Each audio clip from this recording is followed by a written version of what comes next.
Olá! Hoje a gente vai mergulhar numa história simplesmente notável. Uma história de fidelidade, de paciência e de uma coragem que, sinceramente, impressiona. É sobre uma promessa encontrada num texto bem antigo que demorou quase meio século para se cumprir. Pois é, a pergunta que fica é essa: uma promessa pode mesmo durar 45 anos? Pensa só, esperar por algo que te prometeram por 45 anos. É muito tempo, né? Vamos ver como essa história se desenrola. Bom, o cenário da nossa história é o seguinte: a terra de Canaã. Depois de anos e anos de batalhas, a guerra finalmente acabou. A poeira baixou e chegou aquele momento, o momento de dividir o território que foi conquistado entre as tribos de Israel. E olha, isso não era uma coisa feita de qualquer jeito, não. Era um processo super sério, sagrado mesmo. Quem estava no comando eram o sacerdote Eleazar e o líder Josué. Eles estavam ali para garantir que tudo saísse como Moisés tinha ordenado lá atrás. E como seria essa divisão? Por sorteio. A ideia era buscar um jeito justo e organizado para todo mundo. E é bem aí, no meio de toda essa formalidade, que acontece uma coisa que ninguém esperava. Um senhor, já de idade, se adianta. Mas ele não tá ali para esperar a sua vez no sorteio, não. Ele tá ali para fazer um pedido. Um pedido bem pessoal e, olha, muito, mas muito ousado. Esse homem era Caleb. E ele vai falar direto com Josué, que além de ser o líder, era um velho amigo, um companheiro de jornada. Ele chega e invoca uma memória, uma lembrança que só os dois compartilhavam de um momento chave que aconteceu décadas atrás. Ele basicamente diz: Josué, você lembra? Lembra do que foi dito para nós dois lá em Cádiz Barneia? E aí a gente fica pensando, né? Mas quem é esse Caleb? E o que aconteceu nesse tal de Cádiz Barneia que deu a ele essa moral toda para chegar e pedir algo assim, passando na frente de todo o processo oficial? Para a gente entender isso, a gente vai ter que fazer uma pequena viagem no tempo. Então, vamos lá.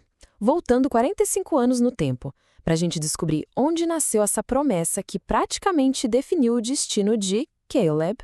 Olha só essa linha do tempo, para a gente ter uma ideia do tamanho da espera.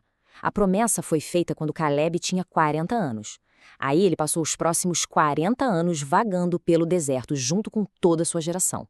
E agora, com 85 anos, ele finalmente tem a chance de reivindicar o que era dele. A paciência desse homem é algo monumental, sério. Tudo começou com uma missão de reconhecimento, uma missão de espionagem praticamente.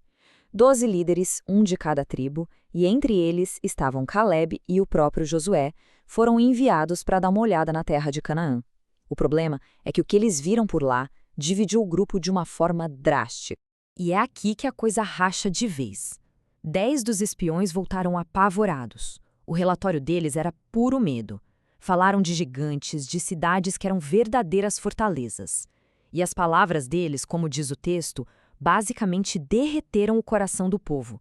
Deixaram todo mundo em pânico. Só que Caleb, junto com Josué, viu a mesma coisa com outros olhos. O relatório deles foi completamente diferente, cheio de fé e convicção. E foi aí que nasceu a promessa. Por causa dessa fé, dessa coragem de remar contra a maré de medo, bem no momento em que todo mundo amarelou, Moisés fez um juramento, uma promessa pessoal para Caleb. Aquele pedaço de terra específico que o pé dele pisou seria dele, seria a herança dele. E o motivo? Simples e direto, porque ele perseverou em seguir ao Senhor. Ok, voltamos para o presente da história. Passaram-se 45 anos e lá está Caleb, um senhor de idade, na frente de Josué, pronto para finalmente cobrar aquela promessa. 85. Pensa bem, 85 anos de idade. É uma idade que a maioria das pessoas já está pensando em descansar, né? Em paz, sossego, não em começar uma nova guerra. Mas Caleb não era como a maioria das pessoas. O que ele diz em seguida é simplesmente fora de série. Caleb afirma com todas as letras que a força que ele tem para ir para a guerra aos 85 é a mesma que ele tinha aos 40. Ele não se enxerga como um velhinho fraco, de jeito nenhum. Ele se declara pronto para o que der e vier com o mesmo pique da juventude. E aqui vem o ponto alto da história, o ponto crucial. Caleb não está usando o passado dele para pedir uma aposentadoria tranquila. Ele não pede um valezinho fértil e calmo para passar o resto da vida, não. Ele pede o desafio mais difícil que existe. Ele pede a região montanhosa habitada pelos Anaquins. Sabe quem são? os mesmíssimos gigantes que botaram tanto medo nos outros espiões 45 anos atrás. E aí, como é que o líder, Josué, reage a um pedido desses? Um veterano de 85 anos querendo pegar para si a terra dos gigantes para lutar. O que ele faz? A resposta é direta e positiva. Josué, que viu com os próprios olhos a fé de Caleb lá atrás, não pensa duas vezes. Ele abençoa Caleb e atende o pedido. A montanha, com a cidade de Hebrom, é oficialmente dele. É a sua herança. E tem um detalhe que fecha essa história com chave de ouro. A cidade que Caleb ganhou, Hebrom, ela tinha um nome antigo. Se chamava Kiriat Arba. E quem foi esse tal de Arba?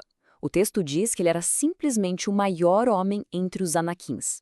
Ou seja, Caleb não só aceitou o desafio, ele herdou o quartel-general, o coração do poder dos inimigos que todos temiam. No fim das contas, a história se resume a isso. A promessa não foi esquecida, não se perdeu no tempo. Aquela espera toda no deserto, décadas de paciência, tudo valeu a pena. A perseverança do Caleb, a convicção dele foi recompensada, exatamente como tinha sido prometido. E essa história toda deixa a gente com uma reflexão, né? A jornada de Caleb é sobre uma terra, um lugar físico, mas a essência dela vai muito além. Ela meio que nos convida a pensar: qual é o desafio, a promessa ou o objetivo que hoje exige esse mesmo tipo de fé, essa perseverança a longo prazo? Que montanha se apresenta para ser conquistada?